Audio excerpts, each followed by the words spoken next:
मसीह में आप सबों की सलामती हो। मैं एवेंजलिस्ट सुमेरा। आज का मेरा टॉपिक है शैतान की फितरत।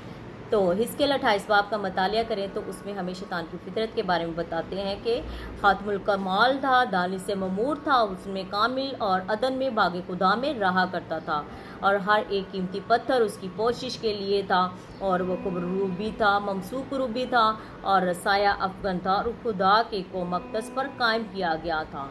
और जब तक उसमें नाराज़गी ना पाई गई वो रस्मों और राह में कामिल था और जब उसमें नाराज़गी पाई गई तो वो खुदा के मकदस से नीचे गंदगी की तरफ फेंक दिया गया और आलूदा होने से पहले वो एक मुकर्रब फरिश्ता था और जब वो आलूदा हुआ तो वो फेंक दिया गया। लेकिन इससे पहले खुदा की बादशाही में वो अफजल था, तय दिल से खुदा की खिदमत करता था और सब फरिश्तों का रहनुमा भी था। और वो कैसे शैतान बन गया, हम खुदा के कलाम में से देखते हैं। यसाया 14वां बाब और उसकी 12वीं से 15वीं आयत तक। तो यूं लिखा है कि ए सुबह के रोशन सितारे, तू क्यों कर आसमान से गिर पड़ा? ए कौमों को पस्त करने वाले, तू क्यों कर जमीन पर पटका गया?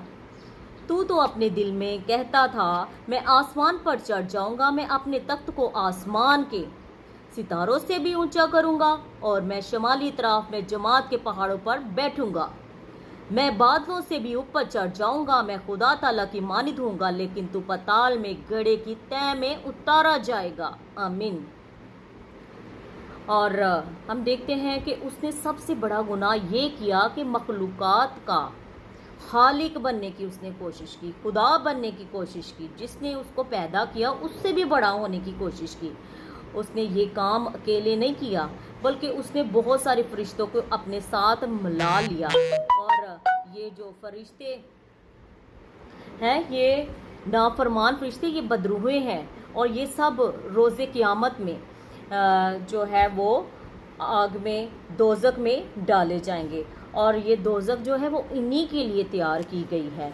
और हम देखें कि ये जब इसने एक तंजीम कायम कर ली है, वो फरिश्तों को, नाफरमान फरिश्तों को भी अपने साथ मिला लिया, तो ये उन फरिश्तों का एक सदर बन गया और जिसका मतलब है बदरू, नफरत करने वाला, इल्ज़ाम लगाने वाला, मुदाखलत करने वाला।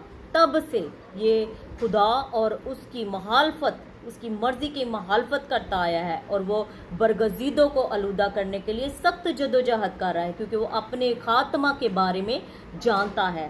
तो हमें अपने दुश्मन के बारे में जानना चाहिए कि वो कौन है और उस पर कैसी फतह पाई जा सकती है।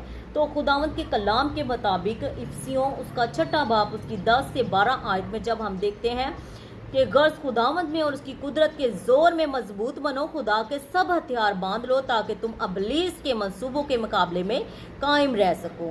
आमीन। तो मेरे अजीजों, हमें अबलीस को शिकस्त देने के लिए खुदावंद में और उसकी कुदरत के जोर में मजबूत होकर खुदा के हथियारों को बांध लेना है ताकि हम अबलीस का मुकाबला करें और अबलीस हमसे भाग जाए और खुदावंद का काम, खुदावंद की मर्जी, उसके मुताबिक हम अपनी जिंदगियों को चलाने वाले बने। आमीन।